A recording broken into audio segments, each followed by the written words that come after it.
नमस्कार मेरे नौजवान साथियों, कैसे हैं आप सब। आशा करते हैं आप सभी स्वस्थ और प्रसन्न होंगे तथा लगातार सीख रहे होंगे।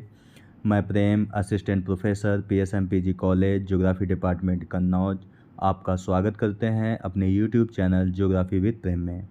दोस्तों, इससे पहले वाले वीडियो में हमने आपसे बात की थी कोर पेरीफेरी मॉडल की, ठीक है, जो कि दिया था फ्राइडमैन महोदय ने दिया था।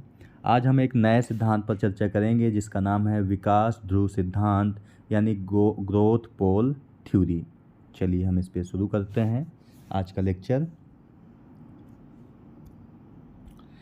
दोस्तों, जो ध्रुवीय विकास सिद्धांत है यानी कि थ्योरी ऑफ पोलराइज्ड डेवलपमेंट या ग्रोथ पोल थ्योरी, उसे प्रमुख अर्थशास्त्र या आप कह सकते हैं कि ये जो सिद्धांत है वह अर्थशास्त्र और क्षेत्रीय विकास से संबंधित एक सिद्धांत है, ठीक है, जिसे फ्रांसीसी अर्थशास्त्री फ्रैंकोइस पैरोक्स महोदय ने 1955 में विकसित किया था।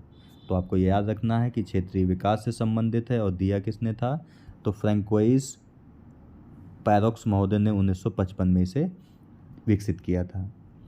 इस सिद्धांत के अनुसार आर्थिक विकास समान रूप से सभी क्षेत्रों में नहीं होता है, ठीक है, नहीं होता है, बल्कि ये कुछ विशेष केंद्रों या ध्रुवों पर केंद्रित होता है।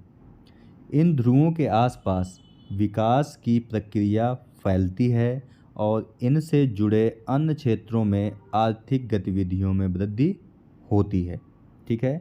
यानी कहने का मतलब है कि ये मान लीजिए कोई क्षेत्र है, अगर इसमें बहुत सारे अगर आपके सेंटर दिए हुए हैं तो इस क्षेत्र का समान विकास नहीं होगा, बल्कि कुछ क्षेत्रों का अत्यधिक विकास होगा जो कि एक विशेष केंद्र या ध्रुव के रूप में काम करेगा। इसमें इस सिद्धांत में कुछ मुख्य बिंदु हैं, जैसे कि ग्रोथ पोल क्या होते हैं। तो विकास की प्रक्रिया एक क्षेत्रीय ध्रुव या एक विकास केंद्र के रूप में शुरू होती है, जहाँ से ये आसपास के क्षेत्रों में फैलती है। ये ध्रुव आमतौर पर बड़े औद्योगिक शहर या व्यापारिक केंद्र होते हैं जो प्रमुख आर्थिक गतिविधियों का केंद्र बन जाते हैं, ठीक है। यानी कहने का मतलब ये है कि मान लीजिए ये कोई क्षेत्र है तो इसमें एक क्षेत्र ऐसा डेवलप होता है जिसमें औद्योगिक या व्यापारिक ये केंद्र बन जाता है और इसमें आर्थिक गतिविधियाँ बड़े पैमाने पर होती हैं, ठीक है। इसके बाद है असमान विकास यानी कि अनइवन डेवलपमेंट। तो यह सिद्धांत बताता है कि आर्थिक विकास हमेशा समान रूप से सभी क्षेत्रों में नहीं होता। शुरुआत में कुछ क्षेत्रों में अधिक विकास होता है जबकि अन्य क्षेत्रों में या अन्य क्षेत्र पिछड़े रह जाते हैं। इसके बाद है संघर्ष और सहयोग यानी पोलराइजेशन एंड स्पिल ओवर। अब इसका मतलब क्या है, जब एक क्षेत्र में आर्थिक विकास होता है तो वह क्षेत्र अन्य क्षेत्रों के साथ संसाधनों, श्रम और पूंजी के लिए प्रतिस्पर्धा करता है, ठीक है। हालांकि यह विकास अन्य क्षेत्रों में भी फैल सकता है, ठीक है, जिससे पूरे क्षेत्र में समग्र विकास हो सकता है। इसे ही स्पिल ओवर इफेक्ट कहा जाता है। मान लीजिए कोई क्षेत्र है, पहले ए क्षेत्र का विकास हुआ, ठीक है, अब इस क्षेत्र का विकास हो रहा है, यहाँ पर औद्योगिक और व्यापारिक अगर क्रियाएं हो रही हैं तो यहाँ पर कच्चे माल के लिए संसाधन भी आएगा, मजदूरी के लिए श्रम भी आएगा यहाँ पर, और उद्योगों को लगाने के लिए पूंजी की भी ज़रूरत होगी, ठीक है। और जब इस क्षेत्र का विकास होगा तो इसका प्रभाव आसपास के क्षेत्रों पर भी पड़ेगा और उनका भी विकास शुरू हो जाएगा। तो इसे ही कहा गया है स्पिल ओवर इफेक्ट। इसके बाद है प्रमुख उद्योगों का महत्व यानी कि की इंडस्ट्रीज। तो कुछ उद्योग और क्षेत्र आर्थिक विकास में प्रमुख भूमिका निभाते हैं, यानी जो प्रमुख उद्योग हैं वे आर्थिक विकास में प्रमुख भूमिका निभाते हैं। ये उद्योग अपनी तकनीकी क्षमता और प्रतिस्पर्धात्मक लाभ के कारण अन्य उद्योगों को आकर्षित करते हैं और आसपास के क्षेत्रों को लाभ पहुंचाते हैं। इसके बाद है अभिसरण यानी कि कन्वर्जेंस। तो समय के साथ ध्रुवों से फैलता हुआ विकास आसपास के क्षेत्रों में भी आर्थिक संतुलन स्थापित करता है। यानी कि पहले तो ध्रुवीय क्षेत्र का विकास हुआ, इसके बाद आसपास के क्षेत्रों का विकास हुआ, जिससे आर्थिक संतुलन की स्थिति आने लगती है। लेकिन यह प्रक्रिया धीमी और जटिल हो सकती है। उदाहरण के लिए अगर हम बात करें तो अगर किसी क्षेत्र में एक बड़े उद्योग स्थापित होता है, यानी एक बड़ा उद्योग स्थापित होता है, तो उसके चारों ओर आर्थिक गतिविधियां बढ़ने लगती हैं। आप लोग भी कभी इमेजिन करिएगा कि जहाँ पे बड़ा उद्योग स्थापित है उसके आसपास कौन सी आर्थिक क्रियाएं हो रही हैं। उद्योग के कारण जब उद्योग कहीं पे लगता है तो श्रमिकों की मांग बढ़ती है, यानी कि मजदूर लोग बहुत ज़्यादा आते हैं। अगर मजदूर ज़्यादा आते हैं तो लोग ज़्यादा रहते हैं, जाहिर सी बात है। इससे उनकी शिक्षा, उनके स्वास्थ्य, परिवहन की सुविधा, व्यापारिक गतिविधियां भी प्रगति करती हैं और धीरे धीरे यह विकास अन्य क्षेत्रों तक भी पहुंचता है, जिससे समग्र विकास होता है। इस चित्र के माध्यम से दोस्तों इस सिद्धांत को समझाने की कोशिश की गई है कि ये पूरा का पूरा क्षेत्र है। इसमें 5 क्षेत्र आपको दिखाए गए हैं, ठीक है। इनमें एक बीच वाला जो क्षेत्र है ये ध्रुव का काम कर रहा है, यानी कि पोल का काम कर रहा है। यहाँ पर आर्थिक गतिविधियाँ और व्यापारिक गतिविधियाँ बड़े पैमाने पर हो रही हैं, ठीक है। और तो जाहिर सी बात है कि इसका विकास हो रहा है। यहाँ पे कुछ साइड में आपको पॉइंट भी दिखाए गए हैं कि टर्मिनल यानी कि पोल है ये। इसके बाद है टर्मिनल डिपेंड्स एक्टिविटीज़, यानी कि इस ध्रुवीय क्षेत्र के आसपास जो क्षेत्र हैं वो इस ध्रुव पर निर्भर हैं। इसके बाद है एग्लोमेरेशन। एग्लोमेरेशन का मतलब होता है समूहन। जब इतनी सारी क्रियाएं होने लगती हैं तो आसपास का क्षेत्र के लोग, संसाधन, पूंजी सब इसी ओर आकर्षित होने लगते हैं, ठीक है। इसके बाद है इंटर टर्मिनल लिंक, यानी कि सब एक दूसरे से जुड़ जाते हैं। इस चित्र में आपको देख पा रहे हैं, सब एक दूसरे से जुड़े हुए हैं। इसके बाद है टर्मिनल क्लाइंट लिंक। आसपास का क्षेत्र तो जुड़ा ही होता है, आसपास का क्षेत्र जुड़े होने के साथ साथ ये सभी सेंटर भी ध्रुवों से जुड़े होते हैं, ठीक है। तो इसे आप याद रखिएगा, आशा है आपको समझने में आसानी हुई होगी। अब बात कर लेते हैं इनके सिद्धांत की मान्यताओं की कि इन्होंने कौन कौन सी मान्यताएं ली। तो ध्रुवीय विकास सिद्धांत की कुछ प्रमुख मान्यताएं यानी एजम्पशन कुछ इस प्रकार हैं। पहला है असमान विकास की स्वाभाविकता। असमान विकास की स्वाभाविकता। यह सिद्धांत मानता है कि विकास स्वाभाविक रूप से असमान होता है। कुछ क्षेत्र तेजी से विकसित होते हैं जबकि अन्य क्षेत्र पीछे रह जाते हैं। यह प्राकृतिक प्रक्रिया है और इसे आर्थिक विकास के लिए आवश्यक माना जाता है। यानी कि असमान विकास होना एक स्वाभाविक या प्राकृतिक प्रक्रिया है और इसे आर्थिक विकास के लिए आवश्यक भी माना गया है। इसके बाद है ध्रुवों का केंद्रीय महत्व। ध्रुवों का केंद्रीय महत्व। कुछ विशेष क्षेत्र या स्थान जिन्हें विकास ध्रुव कहा जाता है, आर्थिक विकास के लिए केंद्रीय होते हैं। इन ध्रुवों पर बड़े उद्योग, व्यापारिक केंद्र या आर्थिक गतिविधियों के प्रमुख स्रोत होते हैं जो अन्य क्षेत्रों के विकास में महत्वपूर्ण भूमिका निभाते हैं। इसके बाद अगली मान्यता है प्रमुख उद्योगों का प्रभाव। तो कुछ प्रमुख उद्योग जिनकी प्रौद्योगिकी यानी टेक्नोलॉजी और उत्पादकता यानी कि प्रोडक्टिविटी अधिक होती है और विकास के ध्रुवों में स्थापित होते हैं। यानी कि ऐसे उद्योग जिनकी टेक्नोलॉजी भी बहुत अच्छी है और उत्पादकता भी बहुत ज़्यादा है, तो वे ध्रुवों पर स्थापित होते हैं। इन उद्योगों का आर्थिक और सामाजिक प्रभाव उनके आसपास के क्षेत्रों पर भी पड़ता है और वे आर्थिक विकास को तेज़ी से आगे बढ़ाते हैं। इसके बाद अगला है प्रवाह और प्रसार यानी कि स्पिल ओवर इफेक्ट। ये हमने अभी आपको बताया कि यह मान्यता है कि विकास ध्रुवों से आर्थिक लाभ, यानी कि जो ध्रुव हैं वहाँ पर तो विकास होता है, इसके बाद जो आर्थिक लाभ है वह धीरे धीरे आसपास के क्षेत्रों में भी फैलता है। उद्योग और व्यवसायों के विस्तार से रोजगार, आय व अन्य आर्थिक गतिविधियों में वृद्धि होती है, जिससे आसपास का क्षेत्र भी लाभान्वित होता है। इसके बाद है ध्रुवों के बीच प्रतिस्पर्धा। तो विभिन्न विकास ध्रुवों के बीच, यानी अब जो ध्रुवीय क्षेत्र हैं वो अलग अलग हैं, कई सारे हैं, तो विभिन्न विकास ध्रुवों के बीच प्रतिस्पर्धा होती है, जिससे पूंजी, श्रम और संसाधनों की आवाजाही भी प्रभावित होती है। यह प्रतिस्पर्धा विकास को और अधिक तेज कर सकती है, लेकिन इससे असमानता भी पैदा हो सकती है। इसके बाद है सरकार और नीति निर्माताओं की भूमिका। तो सरकार को उन ध्रुवों और क्षेत्रों की पहचान करनी चाहिए जिनमें आर्थिक विकास की सबसे अधिक संभावना है।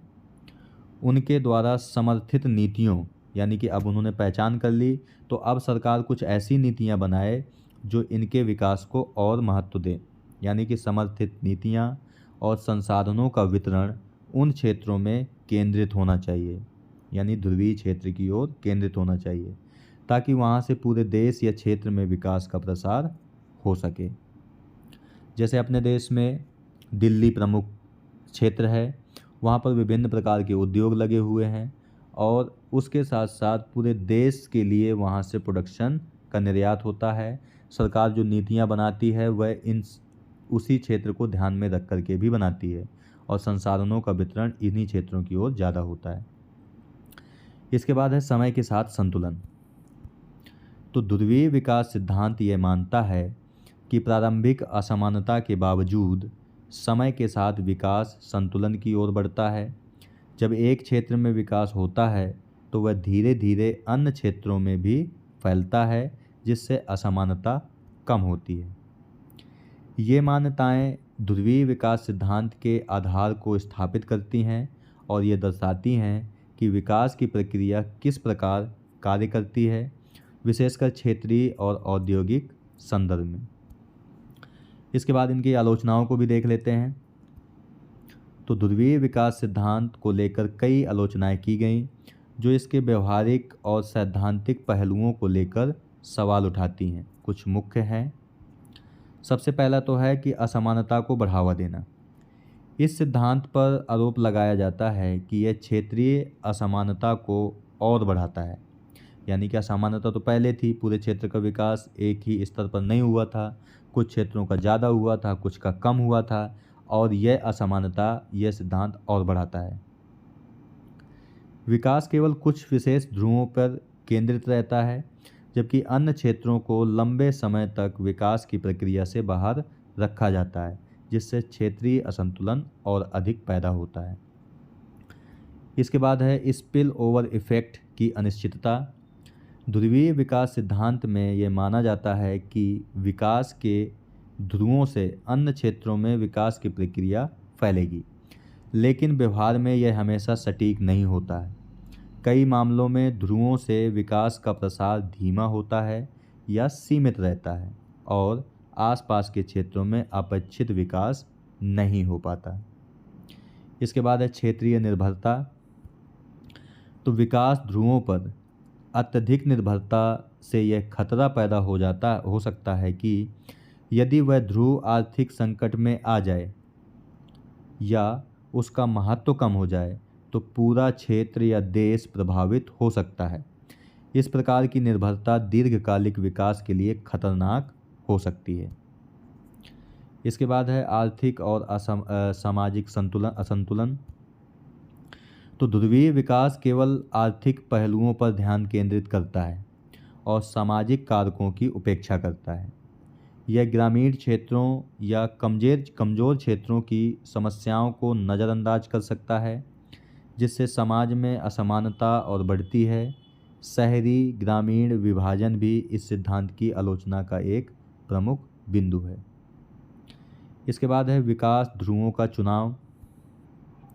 तो यह सिद्धांत सरकार और नीति निर्माताओं पर छोड़ता है कि वे किन ध्रुवों का विकास के लिए चुनें, लेकिन इस प्रक्रिया में राजनीतिक और प्रशासनिक प्रभाव हावी हो सकते हैं, जिससे गलत क्षेत्रों को प्राथमिकता दी जा सकती है।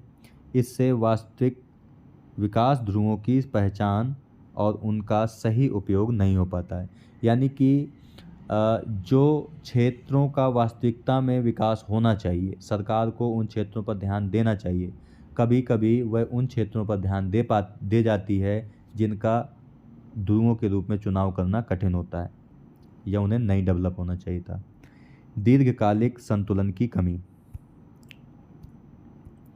यह सिद्धांत ये मानता है कि समय के साथ विकास संतुलन की ओर बढ़ेगा, लेकिन लेकिन कई मामलों में ऐसा नहीं होता। ध्रुवीय विकास से उत्पन्न असमानताएं कई बार दीर्घकालिक और स्थायी हो जाती हैं और विकास का संतुलन स्थापित नहीं हो पाता। इसके बाद है सांस्कृतिक और पर्यावरणीय प्रभाव। तो विकास ध्रुवों पर अत्यधिक आर्थिक गतिविधियों से सामाजिक और सांस्कृतिक ताने बाने में भी बदलाव आता है। कई बार ये क्षेत्रीय संस्कृति और पर्यावरण के लिए हानिकारक साबित हो सकता है, क्योंकि विकास की प्राथमिकता में इन कारकों की उपेक्षा की जाती है।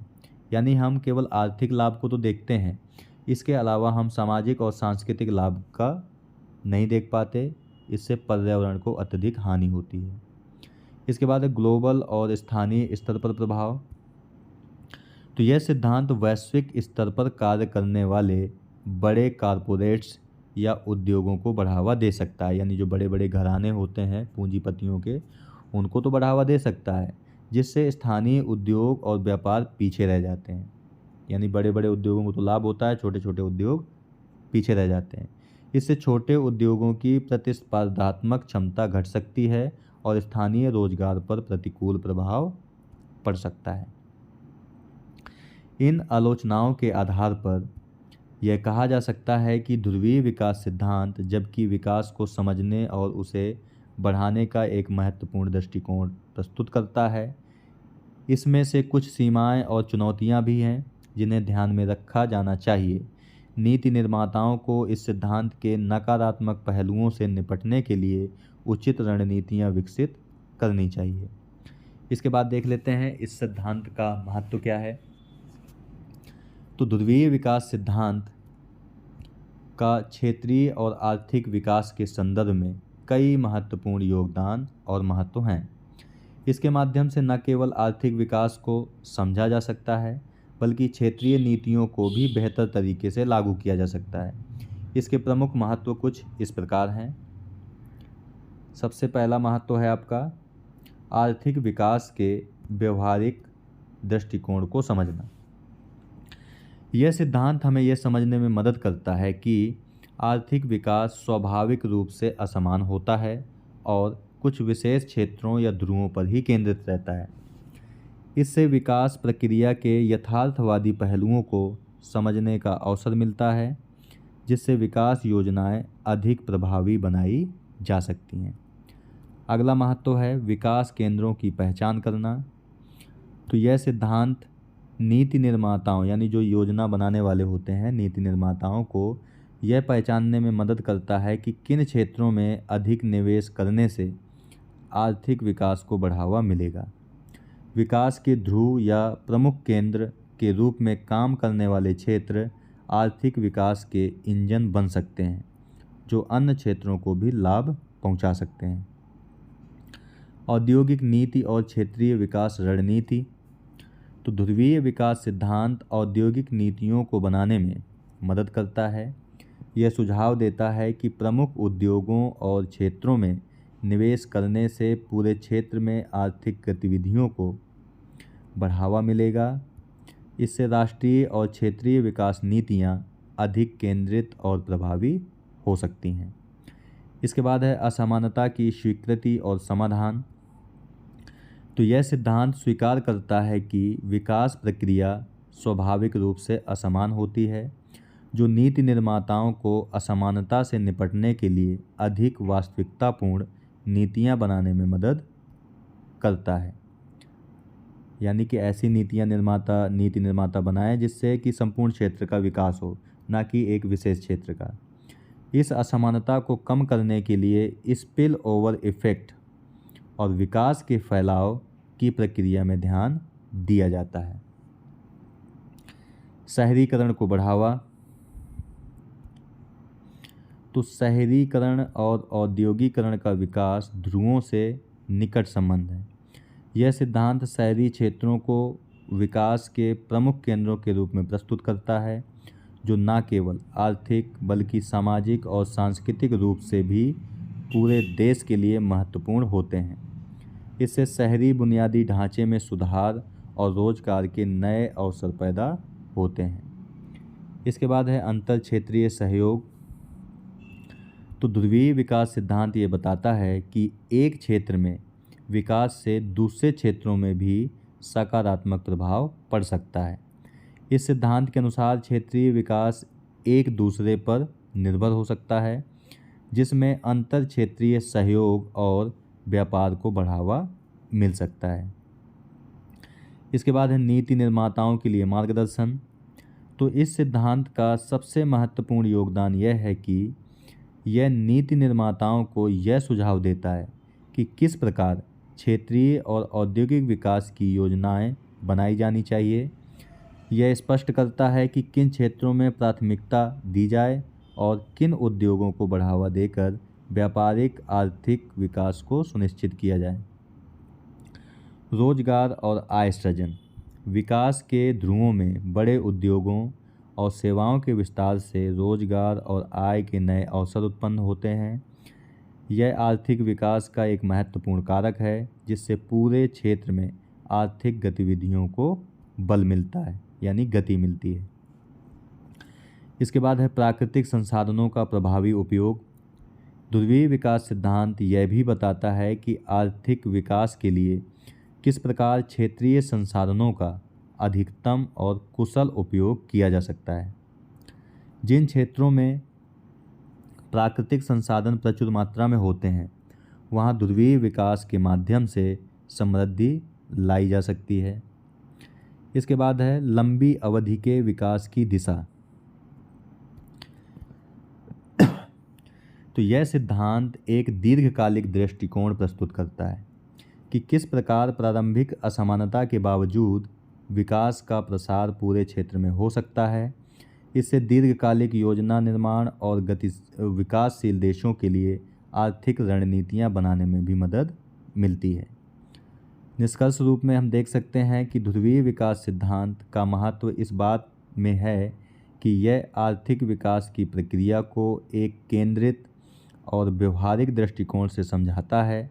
यह असमानता, विकास के फैलाव और क्षेत्रीय नीतियों पर ध्यान केंद्रित करता है, जिससे आर्थिक विकास को अधिक प्रभावी और स्थिर बनाया जा सकता है। ठीक है, तो दोस्तों आज की वीडियो में यहीं तक। आज हमने आपसे बात की विकास ध्रुव सिद्धांत की, कि इसे किसने दिया था, कब दिया था, इनका उद्देश्य क्या था। इसके बाद हमने प्रमुख बिंदुओं को देखा, जिसमें ग्रोथ पोल्स, असमान विकास, संघर्ष और सहयोग, प्रमुख उद्योगों का महत्व, अभिसरण, इसको देखा हमने। इसके साथ साथ इनकी मान्यताओं को भी देखा और इसकी आलोचनाओं को भी देखा, और साथ ही साथ हमने इसके महत्व पर भी बात की है। ठीक है दोस्तों, तो दोस्तों आज की वीडियो में यहीं तक। PDF आपको वीडियो के डिस्क्रिप्शन बॉक्स में और पहले कमेंट में उसका लिंक मिल जाएगा, जहां से डाउनलोड करके आराम से आप पढ़ सकते हैं। तो मिलते हैं आपसे नेक्स्ट वीडियो में एक नए टॉपिक के साथ। तब तक के लिए नमस्कार। आप प्रसन्न रहिए, खुश रहिए, मुस्कुराते रहिए और लगातार सीखते रहिए, कभी अपने लिए तो कभी अपनों के लिए। धन्यवाद। जय हिंद दोस्तों।